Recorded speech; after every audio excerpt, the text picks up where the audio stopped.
c'est aussi sur Sweet FM Guinée. Tous les jours, du lundi au vendredi à 18h, sur la radio It's Only It. Dans la deuxième partie de cette émission, vous nous regardez à la télévision depuis Télémélé. Nous y sommes à travers différents reportages, à travers nos incursions dans les réalités de cette localité chez notre ami Goulgoul. Merci de votre fidélité où que vous nous suivez également à la radio 99 à modulation de fréquence à Cancan, 99.7 dans 3 régions, dans le Kakandé, dans le Fouta et en Guinée forestière. Dans un instant, vous le voyez à l'écran, notre invité qui s'est déjà installé dans ce studio, l'ancien Premier ministre, Monsieur Ahmed Tidiane Souaré, donc qui va évoquer l'actualité sociopolitique de notre pays en notre compagnie. Avant de continuer vos réactions sur hashtag espace GG avec, pour commencer, Vladimir Poutine, les manifestations de rue n'ont rien apporté comme solution dans les problèmes socio-économiques de la Guinée. Ceci est un statut sponsorisé par le FNDC, c'est Vladimir Poutine qui nous envoie cette réaction via hashtag espace GG, donc sur Twitter. Toujours sur Twitter, cette autre réaction de qui exactement? De Ibrahima, ces jeunes politiciens qui se cachent derrière la société civile. Je pense que c'est un message d'hier. On va dérouler pour retrouver Alpha Ibrahim Assano qui nous contacte également sur hashtag espace GG. Bonjour les GG, je crois que la RTG c'est la dernière des chaînes de la sous-région médiocre. C'est Alpha Ibrahim Assano qui nous envoie ce message. Maki Dar Salam qui réagit également. Bonjour, c'est Maki Dar Salam. Les pyromanes, ce sont ceux qui ont assassiné les Guinéens en forêt sur l'axe. Oser dire la vérité, c'est bafoué. Je comprends pas. C'est donc Maki Dar Salam qui nous envoie ce message. D'autres réactions toujours sur Twitter, cette fois-ci avec Traoré Drissa. Bonjour Abouaka, ne vous fatiguez pas sur le sujet du FNDC qui est composé que de personnes bien. On ne va pas se permettre, il faut arrêter les injures. Deux dernières réactions sur hashtag espace GG avec Imrana du parti Modèle. Bonjour Titi et bonjour à toute l'équipe. La Guinée est dans une situation très difficile.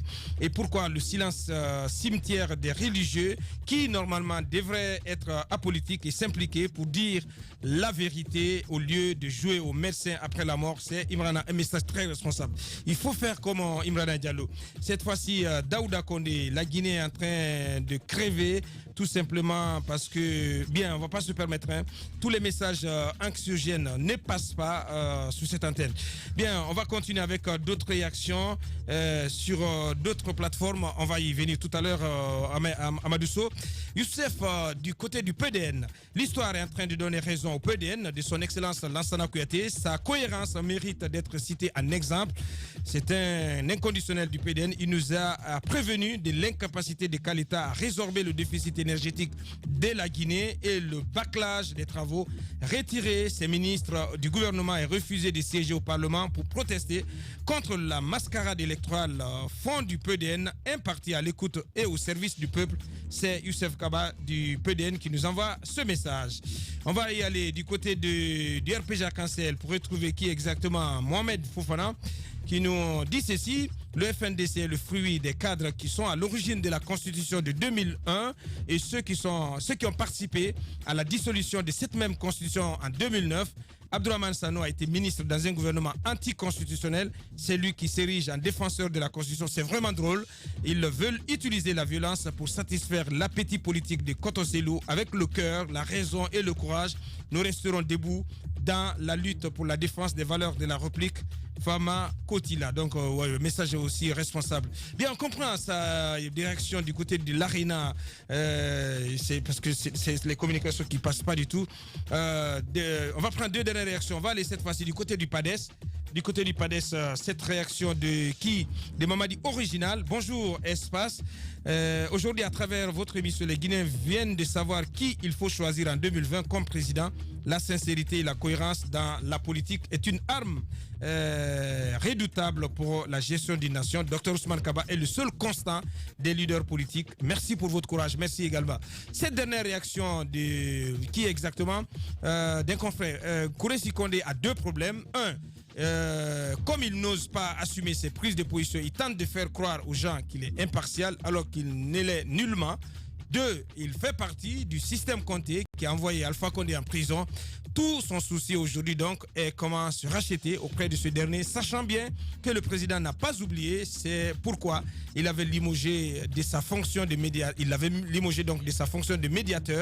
Donc c'est un confrère de Ganga qui nous envoie ce message. Bien, on va continuer cette émission avec notre invité, Mohamed Mara. Bien, allez-y, oui, Mohamed. Est-ce que vous me permettez de lire ceci? Parce que notre ministère de la Citoyenneté quand même vient de se réveiller. La CENACIP va revenir à Boubacar. Oui, ça, on le sait, oui. C'est du premier. CENACIP 2019 et le thème, tenez-vous, c'est consacré. Votez, droits et devoirs. Usez de vos droits. Faites votre devoir. Mais thème, votez. Le décret est passé avant-hier. Ça veut tout dire. Ça veut tout dire. Le thème cette année, c'est voter. Merci beaucoup, monsieur le ministre Attara. Bien. Voilà. Bien. Notre invité avec nous. Bonjour, monsieur le Premier ministre. Bonjour. Bienvenue dans notre émission. Merci. Antoine, commencez. Nous sommes très heureux de vous recevoir, monsieur Soirée. Ça faisait longtemps. Dites-nous, le groupe de contact national, êtes-vous membre ou pas? Non, je ne suis pas membre. C'est votre frère Soirée. Bien. Alors, il a longtemps gardé le silence, justement, monsieur le Premier ministre, parce que personne ne comprend. Vous êtes quand même, vous avez été au plus haut sommet de l'État. Et vous voyez ce qui se passe dans notre pays en ce moment. L'actualité sociopolitique, elle est extrêmement chargée. Et comment comprendre que vous soyez en retrait? Qu'est-ce qui explique cette position? Bon, pas en retrait, silence oui, mais pas en retrait. Bien. Je commence par citer toujours le général de Gaulle qui dit que l'aptitude à la retenue au silence est l'une des caractéristiques de l'homme d'État. Ça ne veut pas dire démission, ça ne veut pas dire absence, ça ne veut pas dire qu'on quitte la scène. Ça veut tout simplement dire qu'il faut aborder, examiner le problème avec beaucoup de sérénité et de responsabilité. Par rapport à ce qui se passe maintenant, vous vous souvenez que lors de mon dernier passage ici, ça remonte à 1 an, 15 mois même peut-être, on avait abordé un thème qui s'invite dans l'actualité d'aujourd'hui, le 3e mandat. J'avais dit que pour moi, il n'est pas question de 3e mandat.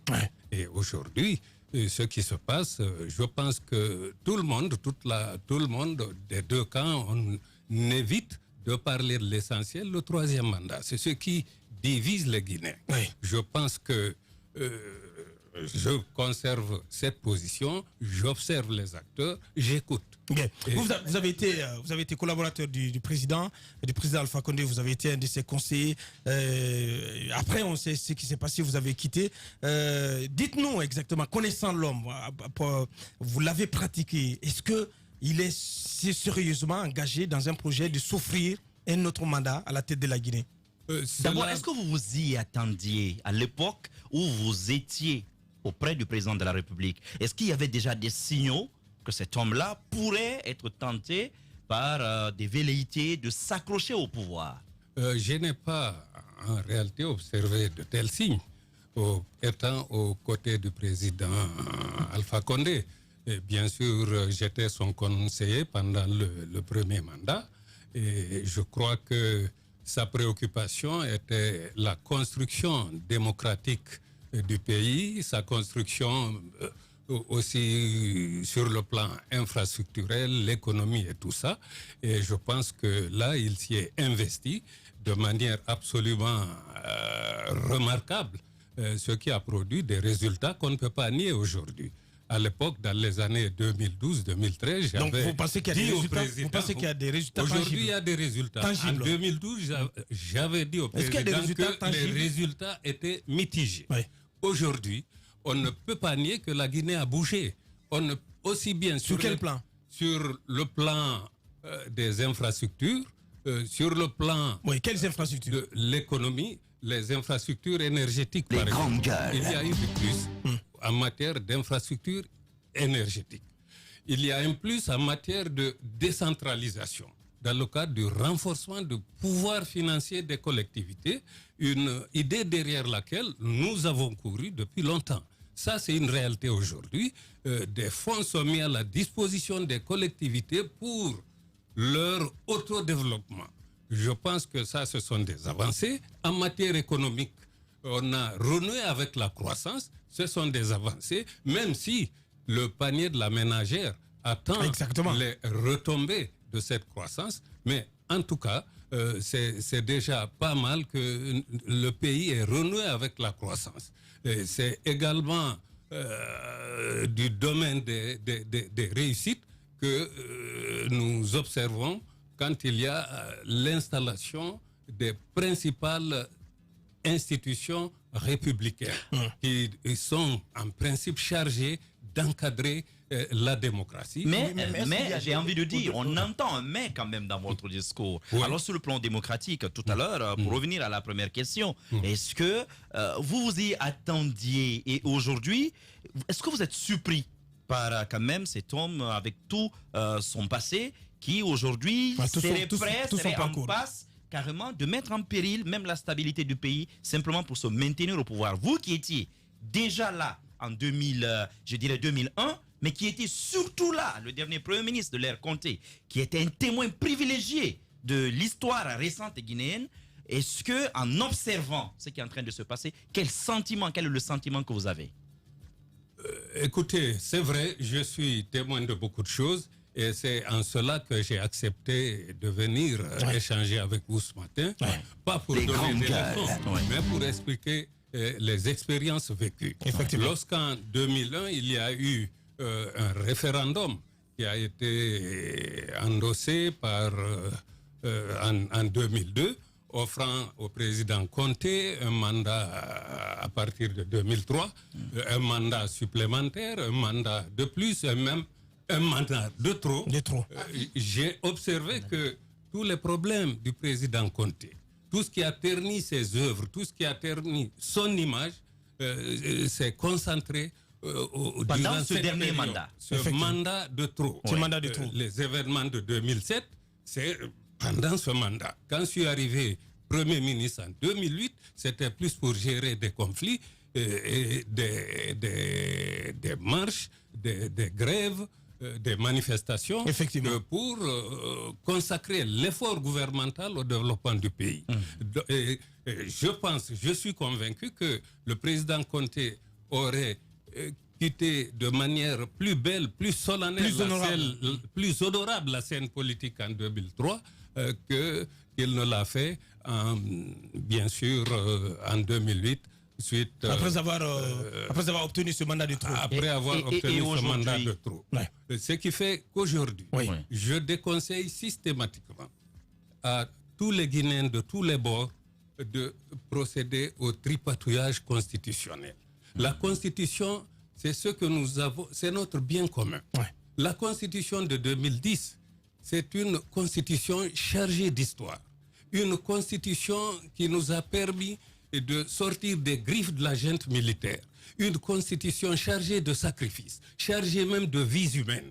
Nous avons le devoir, tout Guinéen, de respecter la mémoire de ceux qui se sont battus pour que la démocratie soit rétablie dans ce pays, pour que ceux qui ont combattu des années durant, l'exemple le professeur Alpha Condé, puissent être dans la coquille démocratique que nous vivons aujourd'hui. Monsieur Soiré, ce serait ignorant de considérer que cette constitution n'est pas bonne, n'est pas ceci, n'est pas cela. Ceci dit, elle est révisable à l'infini. La plus vieille constitution du monde, celle des États-Unis, datant de 1787, n'a jamais été changée.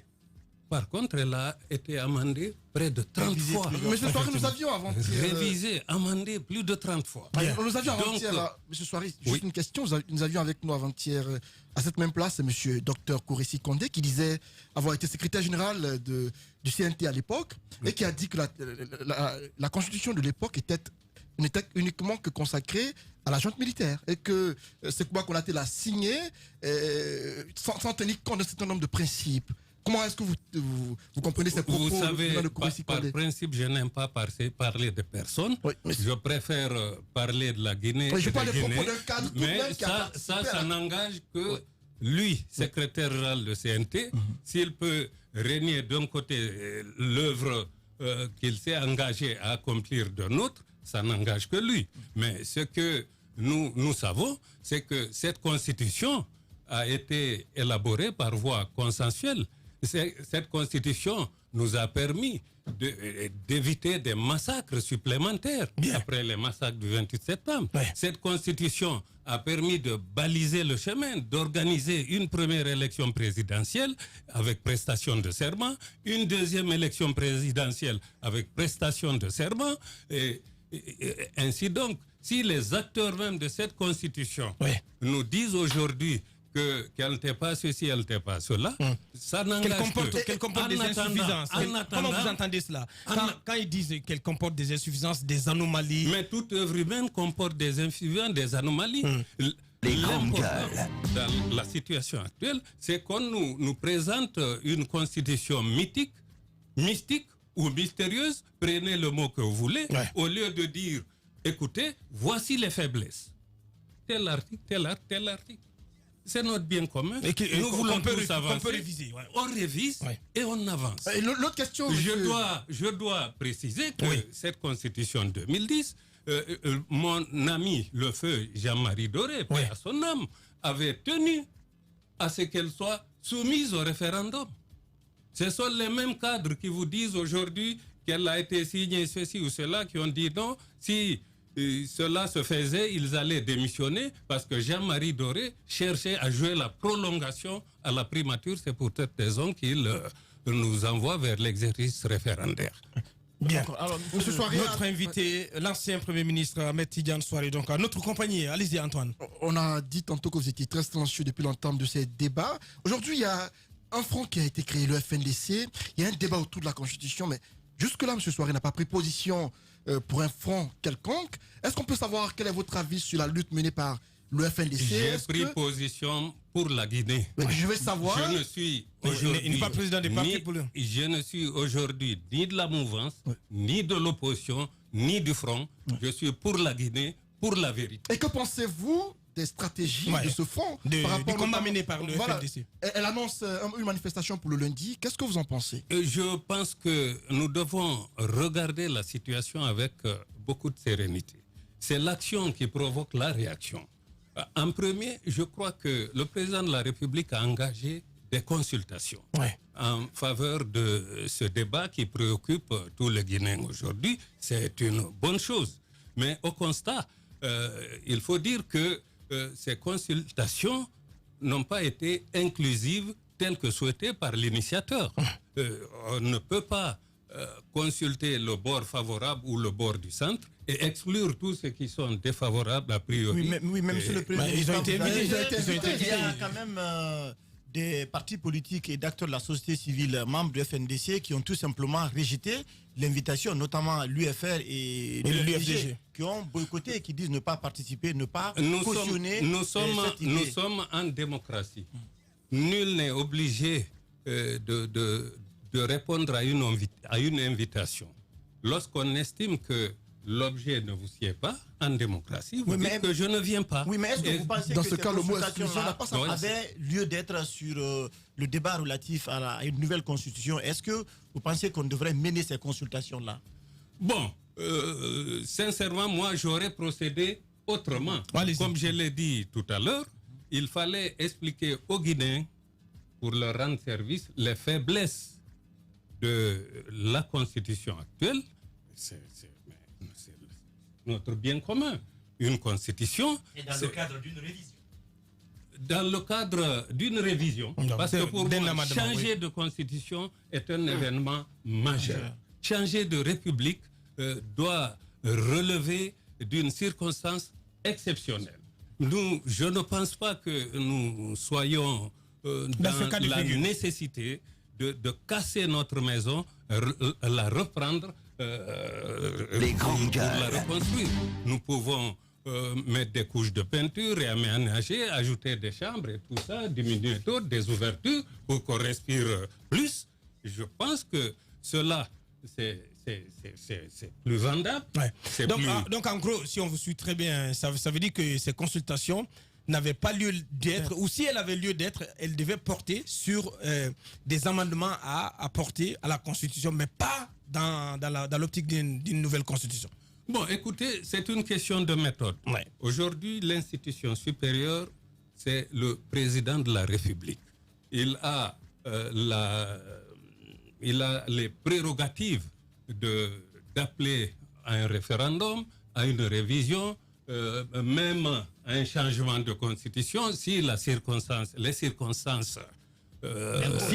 s'y prêtent. Donc, à lui de choisir sa méthode. Je suis tout simplement en train de dire que ces consultations, dans le principe et dans les méthodes, ne peuvent pas produire des résultats significatifs permettant de prendre une décision démocratique. C'est un peu cela. Le travail, ça s'est très bien fait. Le compte-rendu du Premier ministre, nous l'avons suivi. Par souci de transparence, on nous a dit que le rapport est disponible dans du gouvernement, le site du gouvernement. Et donc, ce qui est important pour le président de la République, président de tous les Guinéens, de tous les partis politiques, des bons Guinéens, des mauvais, des moins bons, des voleurs, président des bandits, président de nous tous, c'est d'écouter et de tenir compte de l'avis majoritaire. Vous avez l'impression qu'il écoute. Allez-y, Jacques, allez-y. Bon, je pense qu'il écoute, mais parfois je suis surpris par certaines réactions en n'écoutant pas l'opposition, en n'écoutant pas ceux qui sont contre. Or, c'est la loi de la démocratie. Tout le monde n'est pas obligé d'aimer le président de la République. Tout le monde n'est pas obligé d'aller dans ce sens. C'est d'ailleurs l'essence de la démocratie. Effectivement. Mais tout le monde est obligé de respecter le président de la République en tant qu'institution, de lui apporter tout le soutien dans la construction du pays. On n'est pas opposant, on ne doit pas être opposant pour retarder l'évolution du pays. On n'est pas opposant pour perturber le processus démocratique. On est opposant pour... C'est une émulation pour dire que, bon, je ferai mieux, mais en attendant, je soutiens tout ce qui est bon pour le pays. C'est comme ça que je conçois la démocratie. Alors, la crise, elle est maintenant là, et je crois que vous la constatez avec nous. Il y a également ce besoin pour les Guinéens d'avoir des institutions qui sont prévues dans la Constitution de 2010 dont vous parliez tout à l'heure.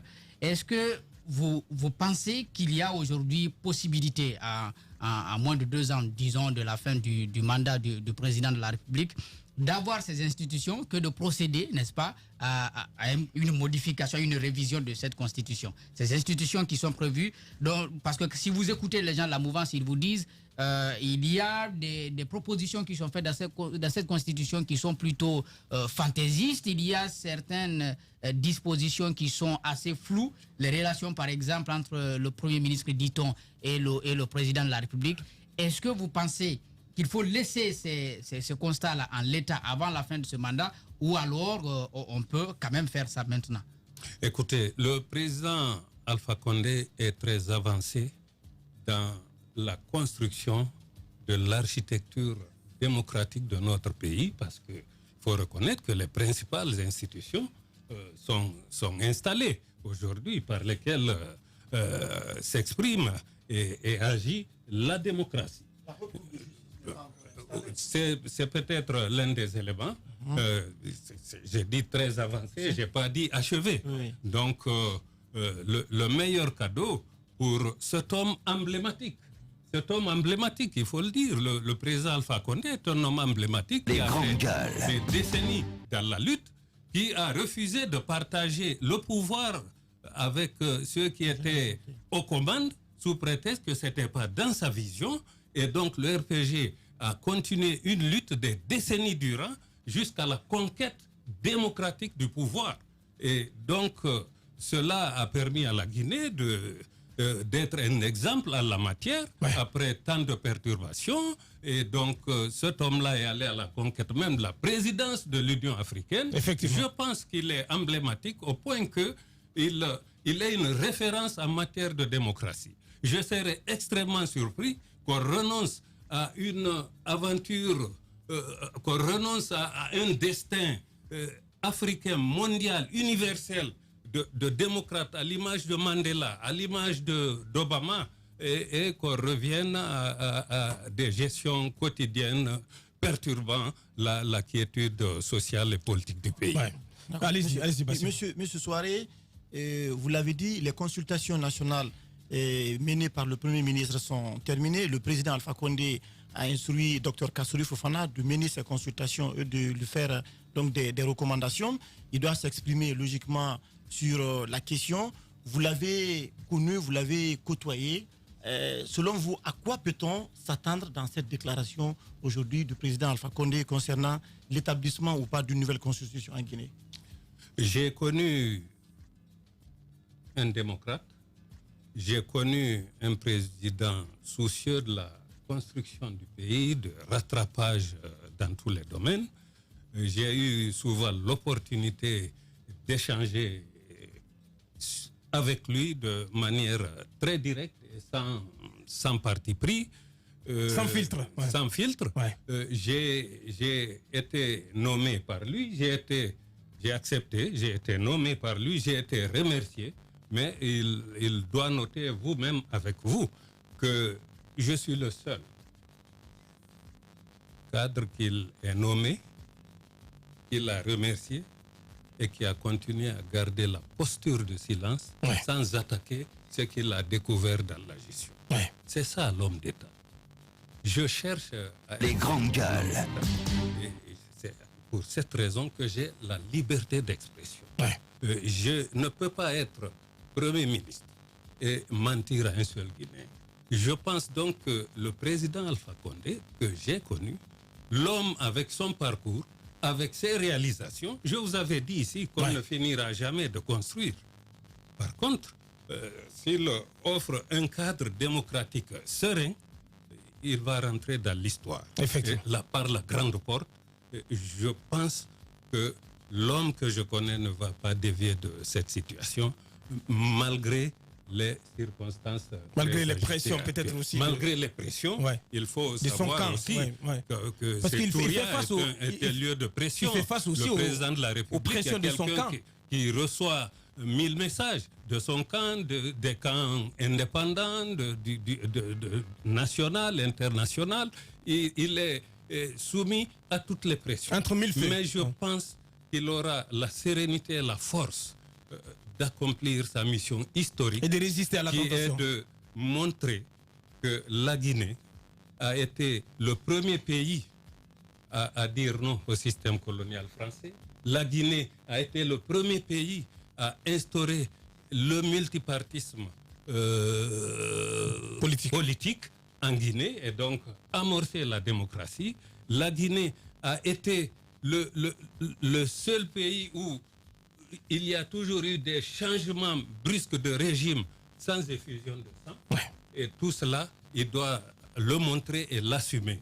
Je ne vois pas comment on partirait de coup d'État à coup d'État sans effusion de sang et qu'en période démocratique, on enregistre des morts et des destructions de biens. C'est insensé, c'est très paradoxal. Notre invité en ce vendredi, M. Ahmed Tidiane Souaré, ancien Premier ministre. Allez-y, Antoine. Monsieur Souaré, l'heure est grave, on l'a dit tantôt. Une manifestation est en vue pour lundi. Des propos de part et d'autre, va-t-en-guerre sont tenus. Dites-nous, comment est-ce que vous appréciez d'abord l'annonce faite par le FNDC qui demande aux Guinéens de s'abstenir de sortir ce jour-là, ceux qui ont les agents là, ceux qui ont des boutiques de les fermer et tout cela. Comment est-ce que vous appréciez la manifestation? L'heure n'est pas grave. L'heure n'est pas grave. On aggrave l'heure. D'accord. Nous sommes en démocratie. Ce ne sont pas les muscles. Ce ne sont pas des affrontements. Il s'agit de permettre à tout le monde de profiter de la Constitution, de nos lois. La Constitution, c'est pour prévenir les abus et empêcher l'arbitraire. Il n'y a pas de ton à hausser. Il y a une idée, certains sont pour, d'autres sont contre. Permettez à ceux qui sont contre de s'exprimer par les moyens démocratiques. Si on prévoit, La loi prévoit des marches, la loi prévoit des manifestations. Mais encadrez-les. Vous savez que c'est droit. Comment comprenez-vous que ceux qui veulent manifester ne veulent ni informer les communes, ni demander d'autorisation, ni d'itinéraire? On demande à ce que les Guinéens sortent de partout et dire qu'ils sont contre la nouvelle constitution. Comment voulez-vous qu'ils prennent des autorisations lorsque leur droit est suspendu depuis des mois? Depuis 15 ans. Lorsque des PA sont installés un peu partout. Moi, je croyais pour la sécurité, mais si c'est pour enfreindre à la démocratie, on est systématiquement contre. Comment voulez-vous qu'ils demandent des autorisations lorsqu'on les traite de bandits, lorsqu'on les traite de fauteurs de troubles, alors qu'ils sont dans l'exercice Donc, si je comprends bien, de leurs droits? vous ne trouvez pas d'inconvénient à ce discours tenu par le FNDC qui estime même qu'il y a des cellules dormantes dans les quartiers qui seront réveillées au moment venu? Écoutez, c'est... Parce qu'il y a des risques tout de même sur le terrain. Le risque est partagé. Il y a des risques, mais le risque est partagé. En même temps, dans le discours, le FNDC dit qu'il n'y aura ni casse, ni destruction de biens publics, ni ceci, ni violence, etc. Mais quand on demande aux Guinéens de fermer leurs boutiques, de garer leurs engins roulants à la maison, cela présage une violence en vue. C'est une forme de écoutez, c'est une forme. Vous avez connu les villes mortes que nous avons gérées ici. Bien sûr. Lorsqu'on vous dit que vous ne marchez pas, mais vous restez chez vous. On ne peut pas vous dire vous ne marchez pas, vous ne restez pas chez vous, alors que vous êtes citoyen de ces pays. Voilà. Ou on vous laisse marcher, comme la loi le prévoit, vous vous rassemblez, comme ça se fait dans le monde entier, on encadre. Et s'il y a des fauteurs de troubles, on les sanctionne. Ou bien si vous décidez de rester chez vous, mais vous restez chez vous. Mais on ne peut pas. Vous savez, vous savez le discours qui est tenu en face. Vous avez certainement écouté le ministre de la Sécurité. Chez nous, il y a aussi certains cadres du camp présidentiel qui sont sortis également sur nos antennes, notamment l'honorable Amadou Damaro Camara. Comment vous jugez ces sorties? Le ministre qui ne veut pas faire des quartiers du tout aux fauteurs de troubles, comme il le dit, et d'autres voix dans le camp présidentiel qui appellent la Mati. Bon, je vous ai dit que mon principe est de ne pas parler de personne. Je parle de système. On ne mate pas en démocratie. Le pouvoir de la force est dépassé. C'est anachronique. Les muscles, la force, les chars, ça ne gouverne plus le monde. Vous avez dans certains pays des dames qui sont ministres de la Défense nationale. C'est parce que ce n'est pas par la force ou ministre de la Sécurité. C'est parce que ce n'est pas par la force, c'est par l'analyse et le respect des lois. Le rôle d'un ministre, c'est de veiller au respect des lois. S'il s'aventure autrement, il en assumera les conséquences de son comportement aujourd'hui ou demain, en tout cas dans l'histoire. Bien, allez-y. Oui, allez-y, Bassiko. Depuis l'arrivée de Ibrahima Kassori Fofana à la primature, il a systématiquement interdit toutes les manifestations à caractère politique et social en République de Guinée. Nous sommes dans cette logique aujourd'hui. Quel devrait être le rôle de l'État, notamment des services de sécurité, pour mettre les responsables de ces organisateurs face à leurs responsabilités, qu'au lieu de procéder à une interdiction systématique? Et au même moment, j'ajoute qu'au même moment, la mouvance présidentielle, elle, draine des foules un peu partout à l'intérieur du pays, surtout en Haute-Guinée. Les meetings sont organisés systématiquement, mais de l'autre côté, vous le rappeliez, depuis 15 mois, on interdit à l'autre camp des Guinéens simplement de dire si on est pour ou on est contre. Dans le monde entier, le 2 poids 2 mesures répond. Nous avons dit que notre loi fondamentale, c'est d'abord pour éviter l'arbitraire. C'est éviter l'arbitraire. Oui, rapprochez-vous du micro, s'il vous plaît. C'est pour éviter l'arbitraire. Bien. Aujourd'hui, l'élite politique parle au nom du peuple. Ce peuple-là, ce sont les sans-voix. C'est ceux qui peinent à gagner leur quotidien. C'est ceux qui travaillent. C'est ceux qui entretiennent leurs enfants. C'est ceux qui sont dans les champs, dans les usines, dans les entreprises, dans le petit commerce. Peu préoccupés à ces interprétations hautement scientifiques d'une loi fondamentale qu'à son application sereine pour le bonheur de tout le monde. C'est normal que le camp présidentiel, que le parti présidentiel soutienne les actions du président. c'est tout à fait normal. Mais c'est également normal de laisser ceux qui ne sont pas pour de rester tranquilles ou ceux qui sont contre d'exprimer qu'ils sont contre, mais dans un fair play démocratique qui fait que nous ne nous présentions pas en Hercule et avec des muscles. Donc vous conseillez aujourd'hui peut-être à votre jeune frère, Dr Ibrahim Akassou Fofana, qui est au Palais de la Colombe, de lever la suspension et plutôt d'encadrer les manifestations. Absolument, c'est pas une suspension s'explique pour une situation particulière donnée, mais on ne peut pas confisquer le droit de manifester et espérer avoir la paix dans la cité. Non, c'est non et non. Alors, docteur, il y a quand même cette question que je voudrais vous poser. C'est très bien de faire le constat. Et beaucoup d'intellectuels font des sorties comme ça pour faire des dénonciations et espérer que les choses aillent mieux. Est-ce qu'aujourd'hui, dans le concret, vous personnellement, et peut-être que vous avez connaissance d'autres intellectuels qui existent dans ce pays, peuvent former, si vous voulez, une force de médiation pour empêcher qu'il y ait, n'est-ce pas, des dérives. Est-ce que cette force, on peut l'avoir aujourd'hui sur la classe intellectuelle de notre pays?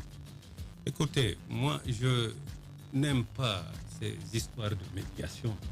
Puisqu'on n'est pas en guerre, on n'est pas en conflit. Il faut prévenir. Et la seule manière de prévenir, c'est d'appliquer nos lois. Mais la crise, elle est déjà là. La crise est là. La crise est artificielle. Pour moi... pas du tout. Non, la crise est artificielle. Elle est entretenue par les acteurs politiques, d'abord par le gouvernement. Le gouvernement entretient inutilement une crise. Donc vous le rendez beaucoup plus responsable. C'est le gouvernement qui est responsable de nous tous. C'est le gouvernement qui est responsable de notre quiétude, de notre sécurité, de notre vie, de l'application de nos lois. C'est le gouvernement. Il appartient au gouvernement de prendre ses responsabilités pour veiller à ce que tous les citoyens disposent de leurs droits. Alors, moi j'ai manifester, c'est pas la fin du monde. Manifester, c'est consacré par la loi. Oui, les gens se rassemblent pour dire bon, nous voulons, nous soutenons, nous voulons changer. D'accord. Mais monsieur le Premier ministre, doivent pouvoir dire on ne veut pas, on garde le statu quo et en tout cas pas de troisième mandat. Monsieur le Premier ministre, aujourd'hui, il y a une réalité. Sur le terrain, on nous parle de contre-manifestants qui se prépareraient ici. De l'autre côté, des jeunes, si vous voulez, des antennes FNDC il y a un maillage à grande échelle de tout le pays. On craint des affrontements. De l'autre côté, et ça c'est à mon avis ce qui est le plus à craindre, ce sont des affrontements entre civils. C'est même pas les forces de l'ordre. On pense que de ce côté, il pourrait y avoir de la retenue parce que la Guinée d'hier, vous l'avez dit, n'est pas celle d'aujourd'hui. Forcément, les gens réfléchissent autrement. Mais qu'est-ce qu'il faut pour éviter un embrasement que personne ne souhaite? Il faut permettre, vous avez dit, aux gens de manifester, mais si cela représente des risques, que doit faire aujourd'hui l'État? Parce qu'on est vendredi et lundi, c'est déjà dans 2 jours. Qu'est-ce qu'il faut faire dans l'urgence? Aujourd'hui, vous êtes une personnalité ressource et il y en a d'autres dans ce pays.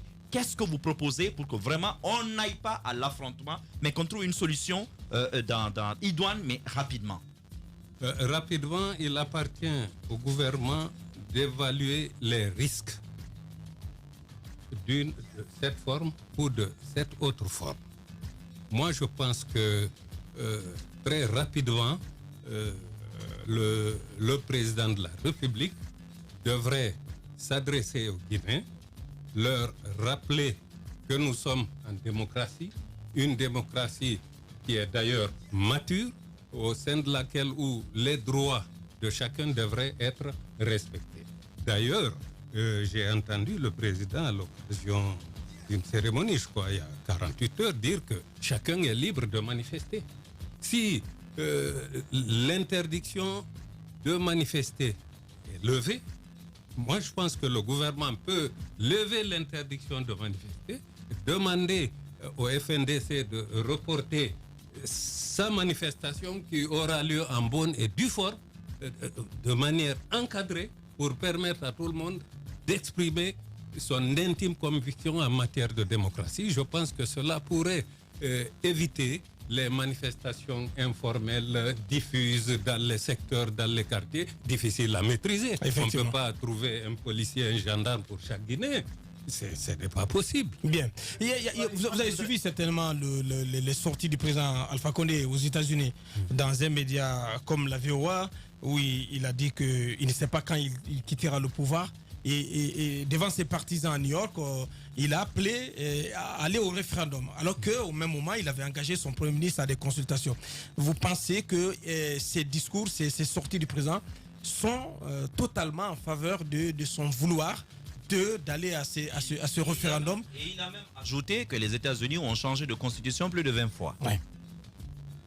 Oui, bon, je pense que c'est de l'incohérence. Comme je vous l'ai dit, les États-Unis n'ont jamais changé la plus vieille constitution du monde.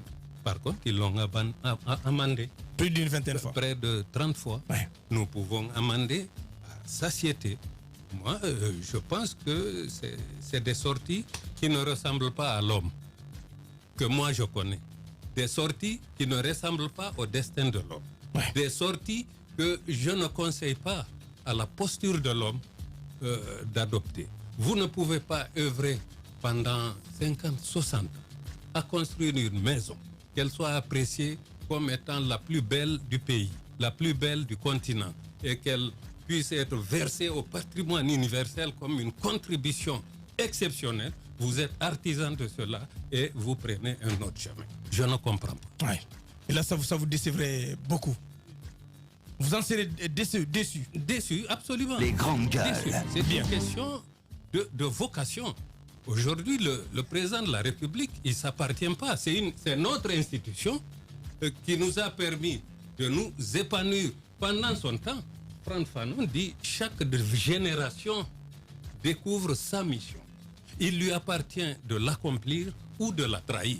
Jusque-là, le président Alpha a accompli sa mission. J'espère qu'il ne va jamais la trahir. Bien. Dernière question. Dernière question. L'autre volet des consultations menées par le Premier ministre, c'était la question relative à l'organisation des élections législatives. La CENI a fixé au 28 décembre 2019 l'organisation des élections législatives en Guinée. Vu ce qui s'est passé, est-ce que vous trouvez ce délai aujourd'hui réaliste? Est-ce que vous pensez qu'on peut organiser à la date de bonnes élections, des élections transparentes, crédibles? Au même moment, vous avez des partis de l'opposition déjà qui rejettent le chronogramme qui a été annoncé par la CENI. Vous savez quoi? Moi, ma préoccupation est au-delà. Je vais vous étonner. Oui, allez-y. À quoi bon des élections législatives en 2019, des présidentielles en 2020? C'est l'expression d'une perturbation majeure du calendrier démocratique de notre pays. Les acteurs, ils ne regardent pas l'avenir. Ils regardent sous leurs pieds et ce qui va se passer demain ou après. Le court terme et l'immédiat. Ça ne fonctionne pas comme ça. Si vous faites le bilan sur les mandats du président Condé, peut-être que nous avons passé près de 3 à 4 ans à négocier des accords, près de 2 ans... Et à ne pas les respecter après. À ne pas les respecter, 2 ans à organiser des élections, et une autre année à parler d'élections et à discuter, et le temps du développement est où? Où est le temps du développement? Ce n'est qu'en Guinée qu'on ne parle que d'élections du 1er janvier au 31 décembre. L'élection n'est pas une fin en soi. Bien. Moi, si le président Condé me demandait, je ne donne de leçon à personne. Ce sont les, comme je l'ai dit, je recuse les accords. Je préfère l'application de la loi. D'accord en accord, ça c'est la responsabilité de tous les acteurs politiques. Là, ce n'est pas le gouvernement. De tous les acteurs politiques, nous sommes dans un glissement intolérable du calendrier électoral. Donc, c'est le service qu'on pourrait rendre à la Guinée aujourd'hui. Les acteurs, ils nous disent, bon, le fichier n'est pas bon, mais on s'organise à aller aux élections. Mais c'est pour préparer des contestations. Alors, mettez tout à plat, Monsieur le Président. Demandez à la CENI de reprendre le processus, le recensement, le processus, un chronogramme. ça n'a qu'à sortir en décembre 2020, si c'est nécessaire. Couplez les élections de manière transparente, faites une bonne élection à tous les niveaux, vous aurez rendu le plus grand service à la nation et vous ne partirez pas. Vous serez au-dessus de la Guinée, au-dessus du continent, les vérités crues de l'ancien Premier ministre Ahmed Tidiane Souaré, qui est notre invité en ce vendredi. On va le soumettre à ce petit test. Les grandes gueules, la minute, oui ou non. Un feu roulant de questions avec une seule réponse possible. Oui ou non. Roulant de questions. Langue de bois, s'abstenir. Possible. Oui ou non. Langue de bois, s'abstenir.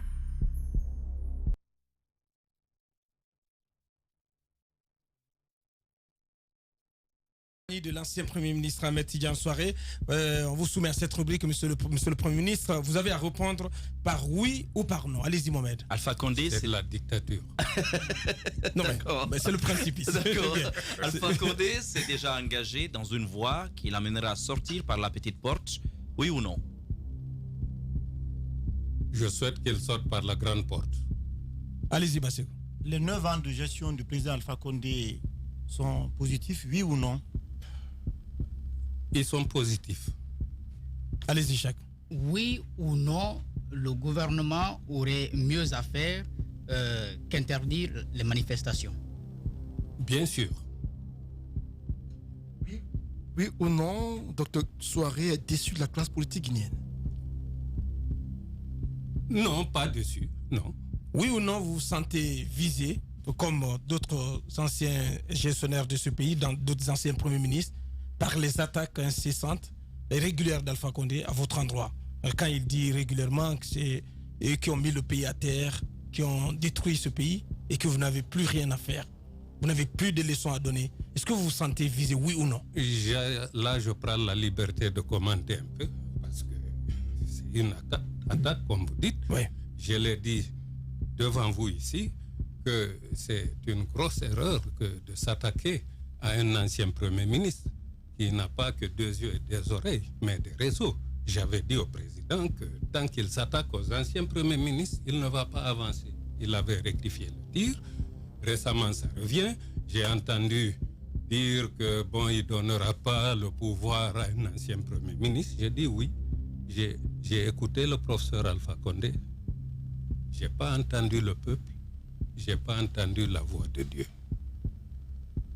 Bien. On passe à ce second test. Les grandes gueules, le jeu des photos, une perception, une idée pour définir un leader d'opinion, une personnalité politique guinéenne.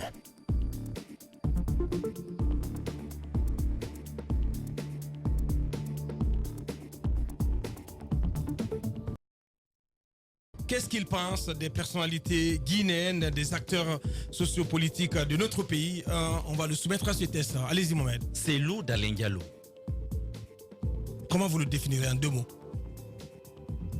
C'est le chef de file de l'opposition. Il assume son option.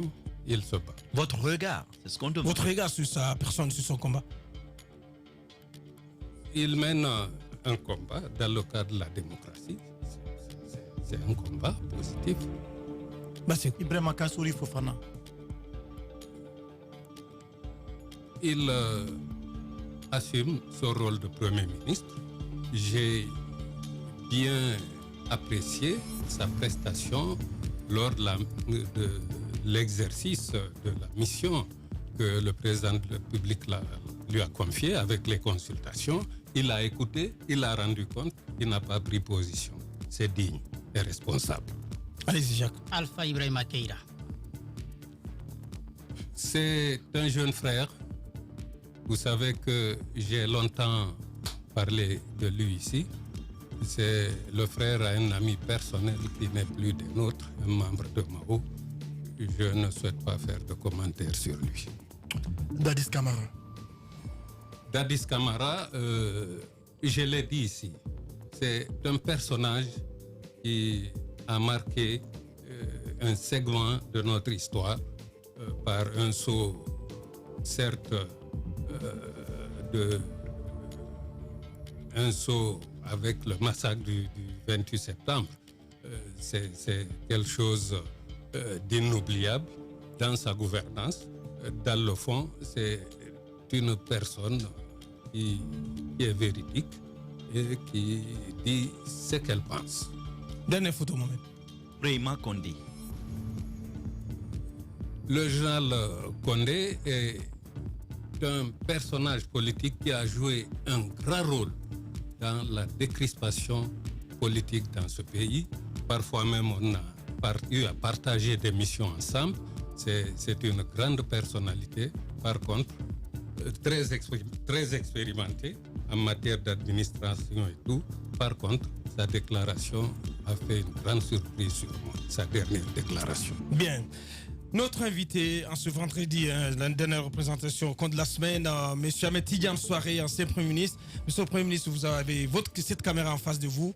Vous vous exprimez donc, dans la langue de votre choix et vous vous adressez au peuple de Guinée dans ces moments de crise sociopolitique dans notre pays. On continuera dans la même langue. Bien. Pour ne pas perturber les auditeurs et les téléspectateurs. Je voudrais tout simplement en appeler à la défense des denrées les plus chères que nous avons en partage, c'est la paix, la cohésion nationale. Je souhaite que les autorités guinéennes engagées dans un chantier de construction démocratique ne se laissent pas perturber par des sirènes, que le président de la République aille au bout de sa mission pour donner au pays toutes les chances d'être inscrit dans les nations démocratiques du monde, étant entendu que cela repose sur de grands chantiers économiques, infrastructurels qu'il a engagés. Je souhaite qu'il évolue dans ce sens et qu'il soit compris par tous et accompagné par tous les acteurs politiques, tous les acteurs sociaux dans ces circonstances.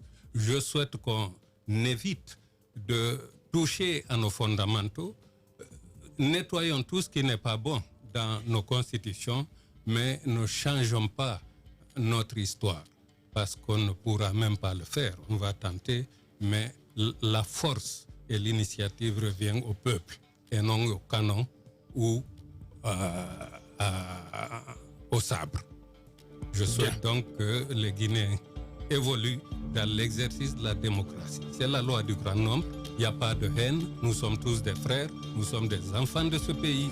Il faudrait que, main dans la main, qu'on construise dans la diversité de nos opinions, de nos idées, mais chacun dans son droit respecté, nous puissions construire la Guinée de notre rêve. Bien.